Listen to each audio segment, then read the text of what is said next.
Hello students and my dear friends, I'm Dr. Shalini Shukla and today is 2nd of December 2020, Wednesday. Inspiration of the day is, it takes nothing to join the crowd, it takes everything to stand alone. In today's discussion, we are going to cover these articles. Let's start with article number 1 given on page number 1. GST mop-up tops rupees 1 trillion for second straight month.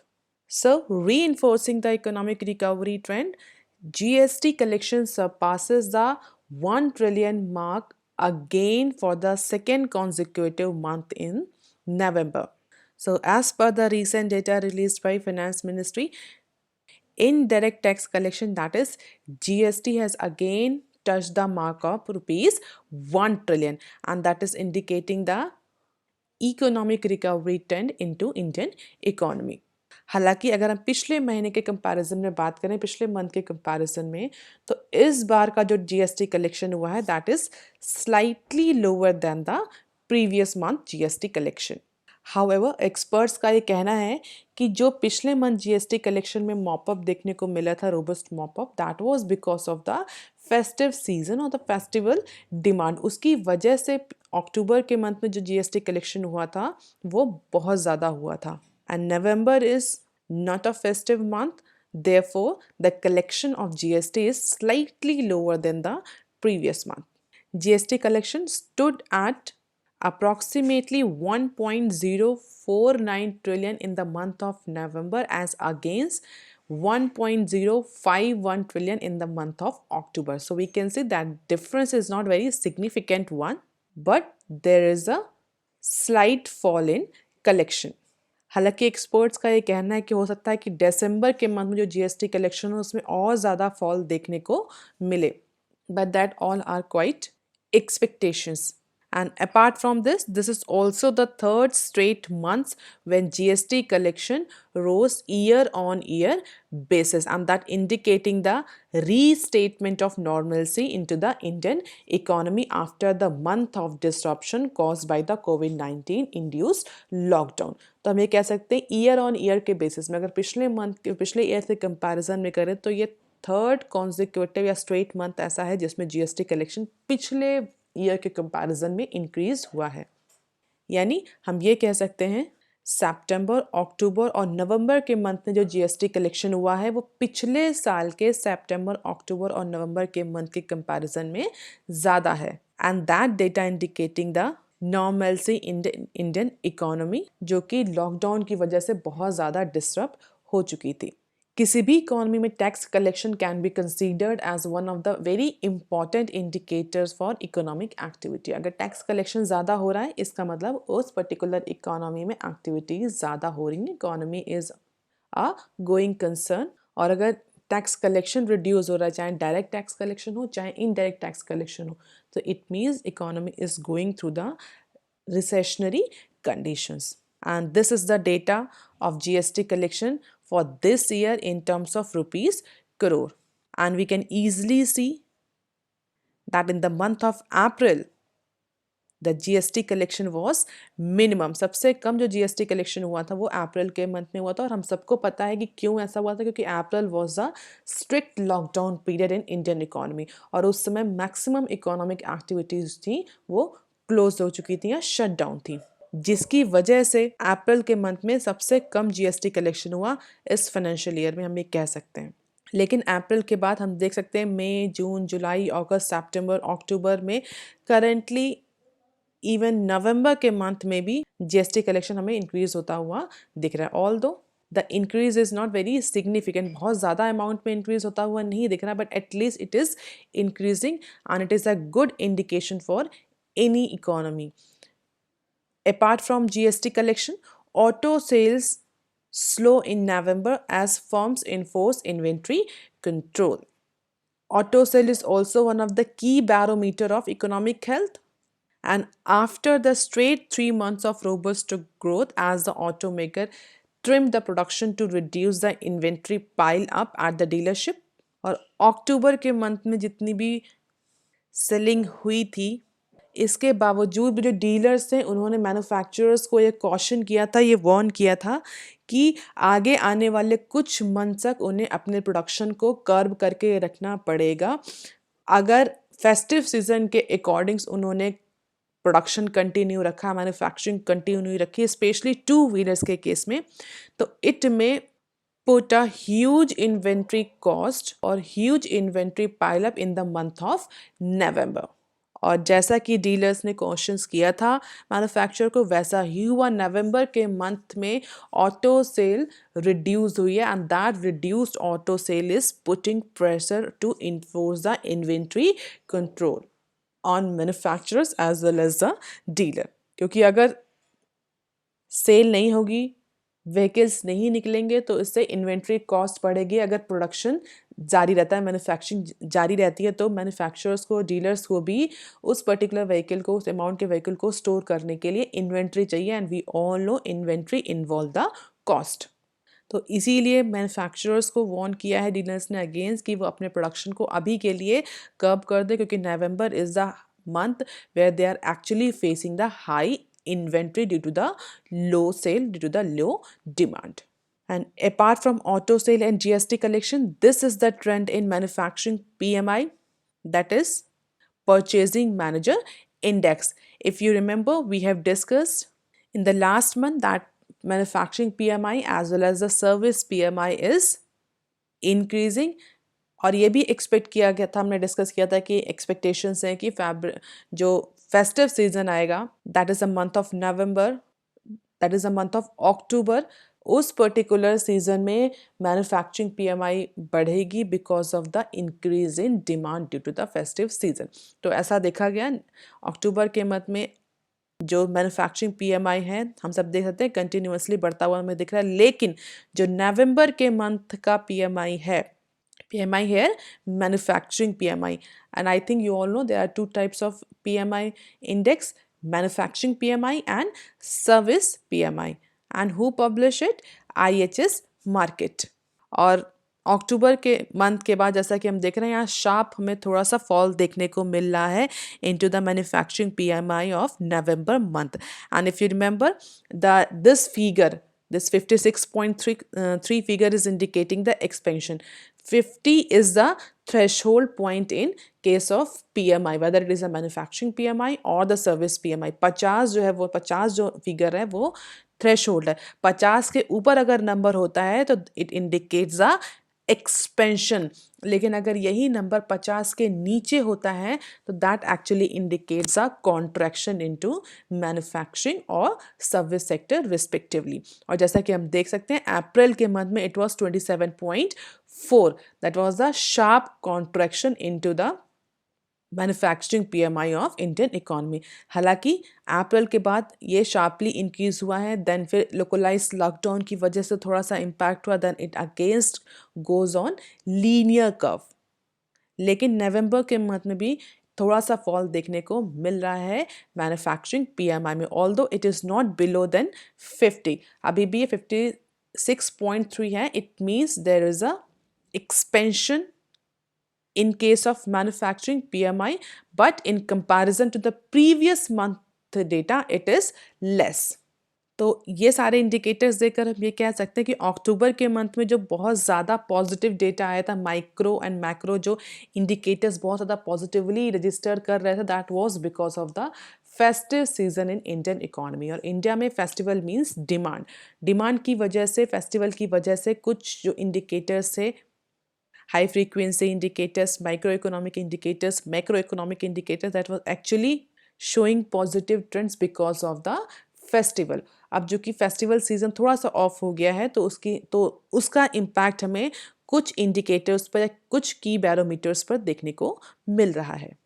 अब देख लेते हैं article number 2 given on page number 1। Government में keep China HK out of foreign listing.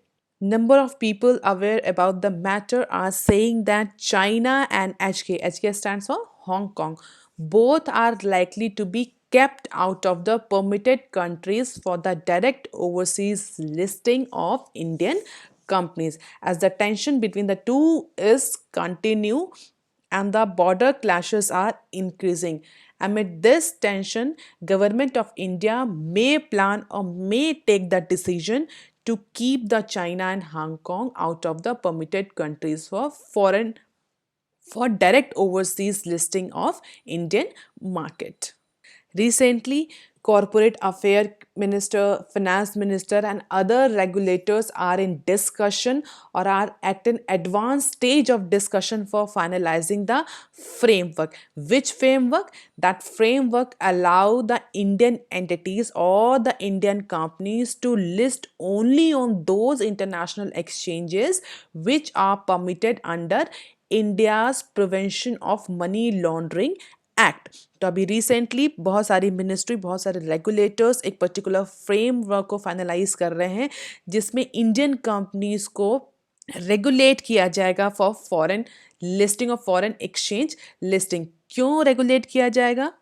जिससे कि money laundering जैसी activities reduce हो सके। तो जो नया फ्रेमवर्क आएगा उसमें इंडियन एंटिटीज को केवल उन्हीं स्टॉक एक्सचेंजेस में, उन्हीं इंटरनेशनल स्टॉक एक्सचेंजेस में लिस्ट करना अलाउ होगा जो कि इंडिया के prevention of money laundering act के तहत लिस्टेड हैं।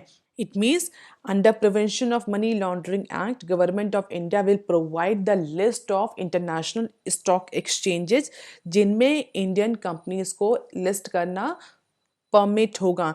Apart from those international stock exchanges, Indian entities or Indian companies won't be allowed to list themselves into any other overseas market or overseas exchanges. और expert का कहना है कि उस particular list में से चाइना और हांगकांग के जितने भी इंटरनेशनल स्टॉक एक्सचेंजेस हैं उनको नहीं इंक्लूड किया जाएगा, उनमें इंडियन कंपनीज को लिस्ट करना नहीं अलाउ किया जाएगा। क्यों? क्योंकि इंडिया और चाइना के बीच में जिस तरह से रिलेशन चल रहे हैं, तो या तो सोल्जर्स बॉर्डर क्रॉस करें या मनी क्रॉस करें, both can not do at the same time. हालांकि 2018 में security and exchange board of India ने जो रिकमेंडेशन दी थी, जो उसकी एक एक्सपर्ट कमेटी बनाई गई थी इस फ्रेमवर्क के लिए जिसने रिकमेंडेशन दी थी, उस रिकमेंडेशन के अकॉर्डिंग चाइना और हांगकांग दोनों के ही स्टॉक एक्सचेंजेस को परमिट कर देना चाहिए under this framework. But as per the current situation, government, regulators, and the ministries are pondering over to remove the China and Hong Kong from this list. And currently, it had listed 10 permissible jurisdictions along with the specific stock exchange with strong anti-money laundering laws. तो अभी discussion चल रहा है कि जो 10 permeable jurisdictions हैं जो कि सेबी ने रिकमेंड किए थे 2018 में, इनमें से कितनों को prevention of money laundering act के तहत परमिट किया जाएगा। हालांकि सेबी ने जो 10 परमिशेबल जुरिडिक्शन दिए थे उनमें US, UK, China, Japan, Hong Kong, south Korea, Switzerland, France, Germany and Canada included थे। लेकिन अभी जो फ्रेमवर्क डिस्कशन चल रहा है, जिस पर्टिकुलर फ्रेमवर्क को ड्राफ्ट किया जा रहा है, उसमें मोस्ट लाइकली चाइना और हांगकांग को रिमूव कर दिया जाएगा। तो हो सकता है केवल 8 ही परमिसेबल जुरिडिक्शन हो, या हो सकता है कोई और कंट्री के 1-2 स्टॉक एक्सचेंजेस और इंक्लूड कर दिए जाएं। और once this draft is finalised, Indian entities to list only into the permissible jurisdiction in order to reduce the incident of money laundering और द राउंड ट्रिपिंग। इससे क्या होगा, जो ब्लैक मनी है वो थोड़ा सा रिड्यूस होगा। आपने सुना होगा हवाला, money laundering, terror financing, round tripping, इस तरह के वर्ड्स कई कई जगह यूज होते हैं for illegal money siphon off into the international stock exchanges और इंटरनेशनल मार्केट। हालांकि इन सबकी थोड़ी थोड़ी डिफरेंट मीनिंग है, that will discuss some in some other news discussion. And at present, only 8 countries, including US, UK, Canada, France, Germany, Japan, are permitted. और अगर हम ध्यान से देखें तो जो ये परमिटेड जुरिडिक्शंस हैं जहाँ पर इंडियन एंटिटीज़ को, इंडियन कंपनीज को लिस्ट करना अलाउ है, all these jurisdictions have a strong anti money laundering laws and the treaty obligation to share the information if any such type of black money or the illegal money is invested into their stock exchanges. So the new framework is likely to be optional and will not replace the existing depository receipt route.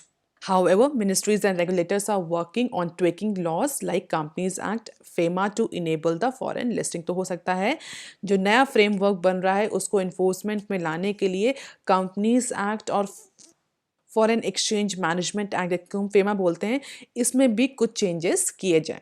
अब देख लेते हैं article number 3 given on page number 5। State run oil firms spend 40% of capex target by October.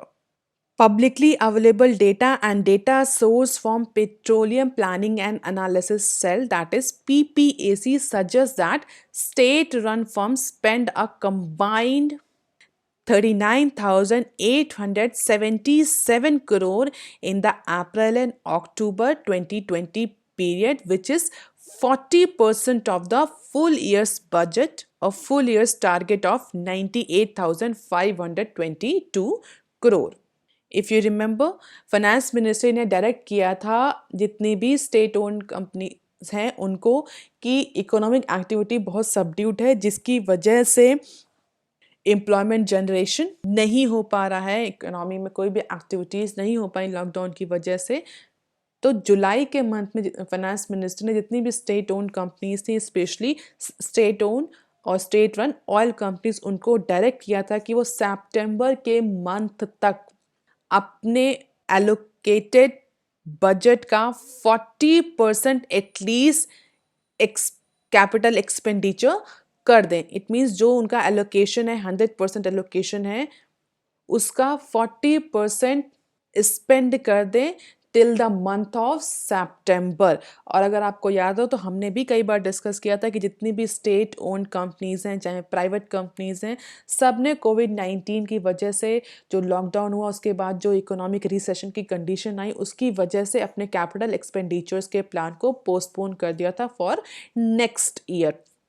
हालांकि private companies जो हैं they can do that, they are autonomous, but जितनी भी state run companies हैं, स्टेट रन ऑयल कंपनीज हैं, उनको directions दिए गए थे कि वो अपने कैपिटल एक्सपेंडिचर प्लान को शिफ्ट नहीं करेंगी। जो भी एलोकेशन उनको हुआ है, जो भी उनको टारगेट दिया गया है for this particular financial year, उसका अप्रॉक्सीमेट 40% उन्हें खर्च करना है सितंबर के मंथ तक। And as per the publicly available data suggests, investment may have crossed the 40% of the planned expenditure. As of mid-November, Hindustan Petroleum Corporation, that is HPCL, has already met the target and has spent 45% of total planned capital expenditure for this year. So instead of hurdles of COVID-19 and the extended monsoon, state-run oil companies are actually successful in meeting their target of annual capital expenditure, and that is a good news. अब यहाँ पर 2-3 points हैं जो बहुत important हैं। पहला कि हमें पता था कि कोविड-19 की वजह से जो इकोनॉमिक रिसेशन आया है, उस रिसेशन की वजह से बहुत सारी कंपनीज ने अपने कैपिटल एक्सपेंडिचर के प्लान्स को पोस्टपोन कर दिया था आगे के लिए। दूसरा, गवर्नमेंट ने, फाइनेंस मिनिस्ट्री ने सारी स्टेट ओन कंपनी और स्पेशली जो ऑयल कंपनीज हैं उनको डायरेक्ट किया था कि वो अपने टोटल प्लान कैपिटल एक्सपेंडिचर का 40% खर्च कर दें। क्यों किया था? Why government is actually suggesting और directing all these state own companies to achieve their target of plan capital expenditure? क्यों वो कंपनीज को कैपिटल एक्सपेंडिचर डिफर नहीं करने दे रही फॉर द नेक्स्ट ईयर, जबकि इकोनॉमी तो इस समय स्लो डाउन की सिचुएशन में? क्यों? क्योंकि जो कैपिटल एक्सपेंडिचर है that is long term expenditure, infrastructure की तरह का, जैसे इंफ्रास्ट्रक्चर में जो इन्वेस्टमेंट होता है लॉन्ग टर्म होता है, कैपिटल में भी हैवी मशीनरी, नए प्लान को सेटअप करना या प्रोडक्शन कैपेसिटी को इंक्रीज करना, इस तरह के डिसीजंस आते हैं कैपिटल एक्सपेंडिचर में, जहाँ पर जो अमाउंट होता है मनी का वो बहुत ज़्यादा होता है इन्वेस्टमेंट का। करोड़ में 100 करोड़ 200 करोड़ इस तरह का अमाउंट कंपनीज इन्वेस्ट करती हैं for capacity enhancement, for diversification, for technology replacement. तो होता है कि जब भी इस तरह के कैपिटल एक्सपेंडिचर होते हैं, कंपनीज कैपिटल एक्सपेंडिचर करती हैं, तो इससे एम्प्लॉयमेंट जनरेट होता है, और अगर एम्प्लॉयमेंट जनरेट होगा तो पब्लिक के हाथ में इनकम आएगी तो definitely it will boost the demand. तो हम ये कह सकते हैं गवर्नमेंट ने इकोनॉमी को रिवाइव करने के लिए कैपिटल एक्सपेंडिचर के जो टारगेट्स हैं उनको अचीव करने के लिए डायरेक्ट किया था स्टेट ओन्ड कंपनीज को कि वो अपना कैपिटल एक्सपेंडिचर कंटिन्यू रखें जिससे कि एम्प्लॉयमेंट जनरेशन होता रहे। और हम सभी को पता है कोविड-19 के ड्यूरेशन में जो अनएम्प्लॉयमेंट का रेशियो है बहुत ज़्यादा बढ़ा है। या तो इंडिविजुअल एम्प्लॉयज़ ने लेबर्स ने अपनी जॉब खो दी है और अगर जॉब है उनके पास तो they are not being paid properly. Even जो बड़ी बड़ी कंपनीज हैं उन्होंने भी इंक्रीमेंट ना देने के और ले ऑफ करने के डिसीजंस लिए थे। तो उसके कंपैरिजन में स्मॉल स्केल और मीडियम स्केल जो इंटरप्राइजेस हैं वो ज़्यादा अफेक्ट हुए हैं। इसीलिए कैपिटल एक्सपेंडिचर के लिए गवर्नमेंट ने डायरेक्ट किया था इन सारी कंपनीज को जिससे कि एम्प्लॉयमेंट जनरेशन भी होगा और जो स्मॉल और जो मीडियम साइज इंटरप्राइजेस है जिनकी डिपेंडेंसी इन बड़ी बड़ी कंपनीज पर ज़्यादा है उनका भी बिजनेस रन करता रहेगा because of this capital expenditure. तो इससे हमारा एमएसएमई सेक्टर और एम्प्लॉयमेंट जनरेशन दोनों ही इम्प्रूव हो रहा था। Although experts are saying that state-run firm missed the finance ministry ambitious target, industry experts and executives suggest the rate of execution is impressive, but most of the firm may achieve the target. तो कुछ firms ने तो achieve कर लिया है, कुछ state own run जो oil companies है उन्होंने अचीव कर लिया, बट कुछ ऐसी हैं जो कि टारगेट मिस आउट कर गई। जबकि एक्सपर्ट का कहना है they can easily achieve the target if they want it to be or wanted it to be achieved. And this is the data of total capital expenditure of state-run oil companies for the financial year 2019, financial year 2020 and financial year 2021. तो हम देख सकते हैं financial year 2019 में सितंबर के month तक it was 56.15%, 20 में it was 49.51% और 21 में इट वाज 40.48%, वो भी बहुत ज़्यादा खींचातानी के बाद। अब देख लेते हैं article number 4 given on page number 6। Rupees hits 1 month high, traders very of RBI intervention. इस न्यूज़ को समझने से पहले हम ये डेटा देख लेते हैं। This is the inverted scale rupees versus dollar. नवंबर 2 में जो रुपीज वर्सेस हम बोले कि रुपीज और डॉलर का एक्सचेंज रेट क्या था, तो basically 74.4 rupees is equal to $1। That was the exchange rate on November 2, and in December 1 it is 73.7. it means 73.7 rupees is equal to $1। तो हम ये कह सकते हैं रुपी का एप्रिसिएशन देखने को मिल रहा है नवंबर 2 से लेकर दिसंबर 1 तक। तो एक महीने के पीरियड में हमने रुपी का एप्रिसिएशन देखा। तो बहुत सारे इंडिविजुअल स्टूडेंट्स ये कह सकते हैं कि मैम इट इज़ गुड, हमारा रुपया तो मजबूत हो रहा है, डॉलर कमज़ोर हो रहा है रुपये के कंपैरिजन में। Then why this is the problematic situation, why the exporters and the traders are actually worry about this situation.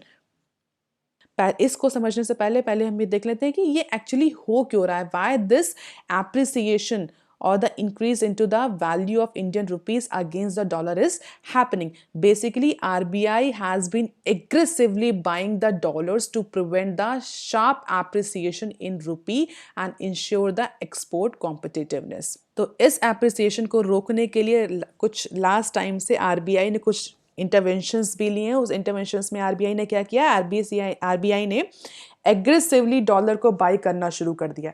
Dollar को बाई कर रहा है आरबीआई, तो उससे क्या होगा, जाहिर सी बात है अगर आरबीआई डॉलर खरीद रही है मार्केट से तो डॉलर की जो सप्लाई है वो रिड्यूस करेगी, और डॉलर की सप्लाई रिड्यूस करेगी, मनी सप्लाई बढ़ेगी। मनी की सप्लाई बढ़ेगी, जाहिर सी बात है हम सब जानते हैं मनी और सप्लाई और डिमांड का गेम। जिस पर्टिकुलर कमोडिटी की या एक्सचेंज करेंसी की सप्लाई ज़्यादा है उसकी वैल्यू डेप्रिसिएट करती है। तो जो ये एप्रिसिएशन हमको देखने को मिल रहा है लास्ट एक मंथ में, उस एप्रिसिएशन को रिड्यूस करने के लिए, कॉन्ट्रैक्ट करने के लिए आरबीआई एग्रेसिवली डॉलर्स को खरीद रही है, जिससे कि मार्केट में डॉलर की सप्लाई कम हो, और डॉलर की सप्लाई कम होगी तो डॉलर की वैल्यू बढ़ेगी, डॉलर एप्रिशिएट करेगा। बट आरबीआई क्यों कर रही है ऐसा? बहुत सारे स्टूडेंट कह सकते हैं मैम अगर हमारा रुपी मजबूत हो रहा है, हमारी रुपी की वैल्यू बढ़ रही है तो it is a good indication for Indian economy. It means हमारी इकोनॉमी अच्छी हो रही है, तभी तो हमारे इंडियन रुपी की वैल्यू बढ़ रही है।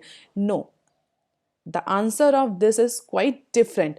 किसी भी इकोनॉमी में एप्रिसिएशन उसकी करेंसी का अच्छा होगा या डेप्रिसिएशन अच्छा होगा, ये डिपेंड करता है कुछ अदर फैक्टर्स पर। केवल हमेशा एप्रिसिएशन ही अच्छा नहीं होता। और मोर और लेस इस पर्टिकुलर न्यूज़ की बात हम करें तो इस न्यूज़ के अकॉर्डिंग या इसी हम एरिया में अगर कंसिडर करें अपने आप को, अदर फैक्टर्स को ना कंसीडर करें, तो किसी भी इकोनॉमी में एप्रिसिएशन अच्छा होगा या डेप्रिसिएशन अच्छा होगा, ये डिपेंड करता है कि वो इकोनॉमी एक्सपोर्ट ओरिएंटेड है या इम्पोर्ट ओरिएंटेड है। और जैसा कि हम जानते हैं Indian economy is import oriented economy. हमारा एक्सपोर्ट जो होता है वो इम्पोर्ट के कंपैरिजन में हमेशा कम रहता है। और हम बात करें इम्पोर्ट, सबसे ज़्यादा इम्पोर्ट क्रूड ऑयल का, हमारी जो डिपेंडेंसी है वो क्रूड ऑयल के इम्पोर्ट पर बहुत ज़्यादा है। तो Indian economy is import oriented economy. Export हमारा कम है और करंटली हमको सबको पता है कि इंडियन गवर्नमेंट फोकस कर रही है कि इंडिया को एक्सपोर्ट हब बनाने के लिए। तो बहुत सारे डिसीजंस भी लिए गए, जैसे like PLI scheme, special economic zone, financial city, tax holiday, इस तरह के बहुत सारे डिसीजन गवर्नमेंट ऑफ इंडिया ले रही है in order to convert India और improve the India share into the global export. तो अगर हमारा रुपी एप्रिशिएट कर रहा है, अगर रुपी की वैल्यू डॉलर के कंपैरिजन में बढ़ रही है, तो ये डायरेक्टली हमारे एक्सपोर्ट को अफेक्ट करेगा। कैसे अफेक्ट करेगा? ये हमारे एक्सपोर्ट को लेस कॉम्पिटिटिव बना देगा इन टर्म्स ऑफ कॉस्ट। अगर हमारे इंडियन रुपीज़ की वैल्यू बढ़ेगी तो हमारा एक्सपोर्ट कॉस्टली होगा। और इंटरनेशनल मार्केट में जो कंपटीशन होता है that is on the basis of cost. जो कंट्री कितने सस्ते में प्रोडक्ट अवेलेबल कराएगी उसकी उतनी मार्केट होती है। क्यों चाइना की इतनी मार्केट है? क्योंकि चाइना का जो प्रोडक्ट होता है वो बहुत कम कॉस्ट में अवेलेबल होता है, चीप कॉस्ट पे अवेलेबल होता है। तो अगर हमारा इंडियन रुपी इंक्रीज होगा, एप्रिशिएट होगा, तो उससे इंडियन इकोनॉमी में हमारा जो एक्सपोर्ट है वो लेस, इंटरनेशनल इकोनॉमी में जो हमारा एक्सपोर्ट है वो लेस कॉम्पिटिटिव होगा। क्यों लेस कॉम्पिटिटिव होगा? क्योंकि उसकी कॉस्ट बढ़ जाएगी, वो कॉस्टली हो जाएगा। क्यों? क्योंकि रुपी कॉस्टली हो रहा है। जब हमारा रुपी की अप्रिशिएट कर रहा है, रुपी महंगा हो रहा है, तो हमारे जो प्रोडक्ट हैं, एक्सपोर्ट्स हैं, वो भी महंगे होंगे। और जब वो महंगे होंगे तो that will discourage the export from India. Other जो इकोनॉमीज है वो इंडिया से एक्सपोर्ट नहीं करेंगे, they will prefer some other cheap or the less costly product in comparison to India's export। तो एप्रिसिएशन तो इस तरीके से अच्छा नहीं होता। इसीलिए जो एक्सपोर्टर्स हैं और ट्रेडर्स हैं वो कंटिन्यूसली गवर्नमेंट ऑफ इंडिया से और RBI से कह रहे हैं कि जो इंडियन रुपी एप्रिशिएट किया है लास्ट मंथ में, उसको थोड़ा सा कंट्रोल किया जाए, जिससे कि जो एक्सपोर्ट है इंडिया का वो कॉम्पिटिटिव बना रहे। और इसीलिए जो एप्रिसिएशन को रोकने के लिए या रिड्यूस करने के लिए RBI जो है वो डॉलर परचेज कर रही है, जिससे कि डॉलर की सप्लाई रिड्यूस होगी। और जैसे डॉलर की सप्लाई रिड्यूस होगी, मनी सप्लाई बढ़ जाएगी। मनी मीन्स रुपी सप्लाई बढ़ जाएगी। रुपी सप्लाई जैसे बढ़ेगी वैसे ही रुपी की वैल्यू फिर से डेप्रिशिएट कर जाएगी। तो चाहे वो डोमेस्टिक मार्केट हो, चाहे वो इंटरनेशनल मार्केट हो, चाहे वो रियल लाइफ हो, जिसकी सप्लाई ज़्यादा है उसकी वैल्यू कम है, या जिसकी अवेलेबिलिटी ज़्यादा है उसकी वैल्यू कम है, जिसकी अवेलेबिलिटी कम है उसकी वैल्यू ज़्यादा है। There is a inverse relation between to.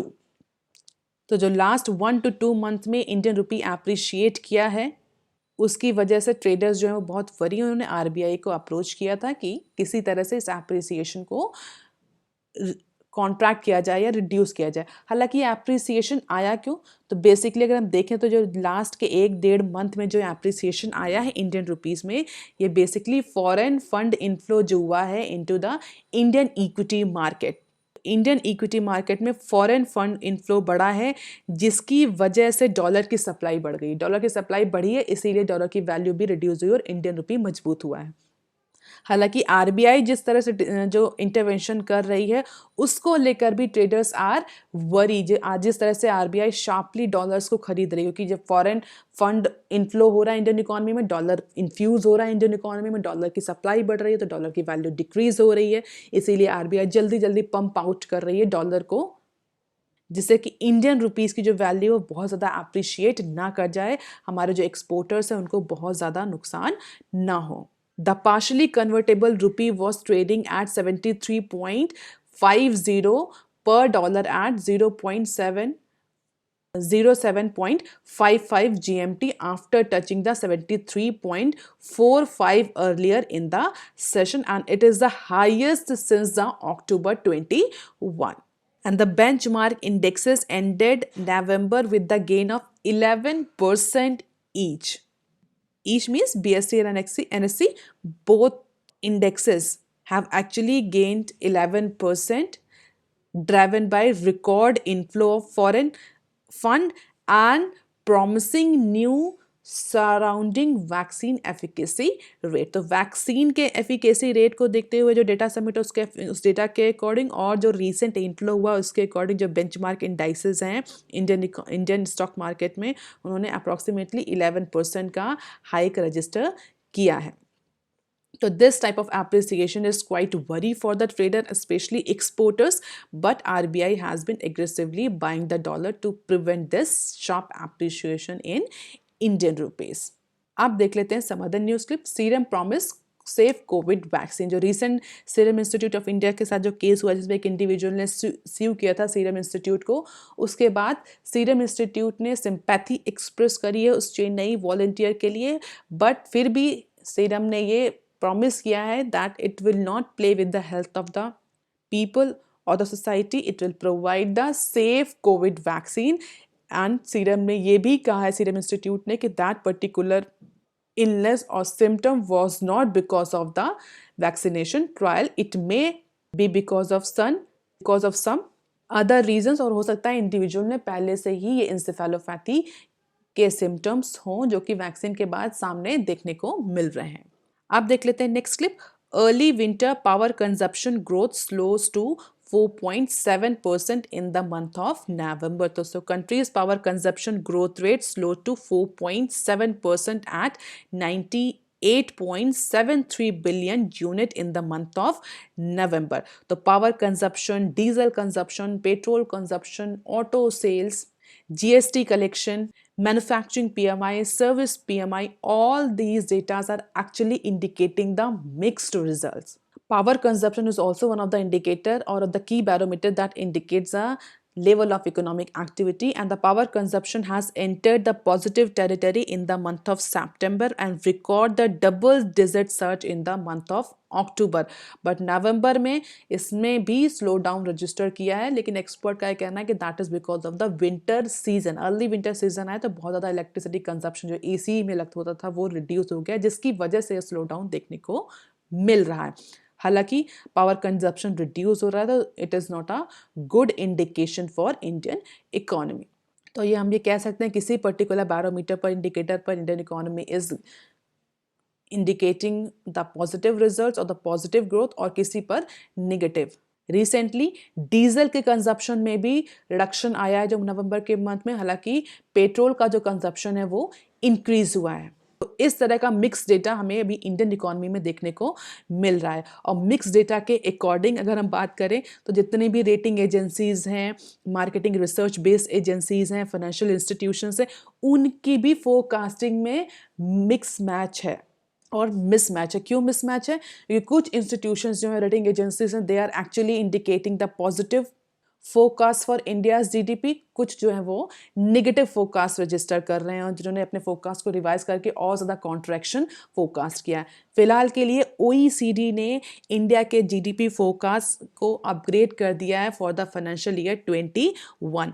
OECD stands for Organization for Economic Cooperation and Development। आप आज मुझे कमेंट सेक्शन में लिखकर बताएंगे what OECD stands for and what is the mandate of OECD, किस लिए OECD बना है। तो अभी की न्यूज़ इतनी है कि OECD ने इंडिया के फाइनेंशियल ईयर 21 का जो जीडीपी फोरकास्ट है उसको अपग्रेड कर दिया है, रिवाइज कर दिया है, जिसमें पहले उसने जो इंडिया की जीडीपी उसमें कॉन्ट्रैक्शन 10.2% का प्रोजेक्ट किया था, लेकिन अब उस कॉन्ट्रैक्शन को रिड्यूस करके 9.9% का कर दिया है। It forecast that economy would rebound to 8% in the next fiscal year and 5% a year later, but the gross domestic product loss would be substantial as per the OECD. So that's all for today, student. If you want lecture PDF, you can join my Telegram channel. You can also follow me on Twitter, ResearchGate, and on Facebook. The link for the same are given under description box. If you have any query and suggestion, write on comment section below. Please like, share, and subscribe. Thank you.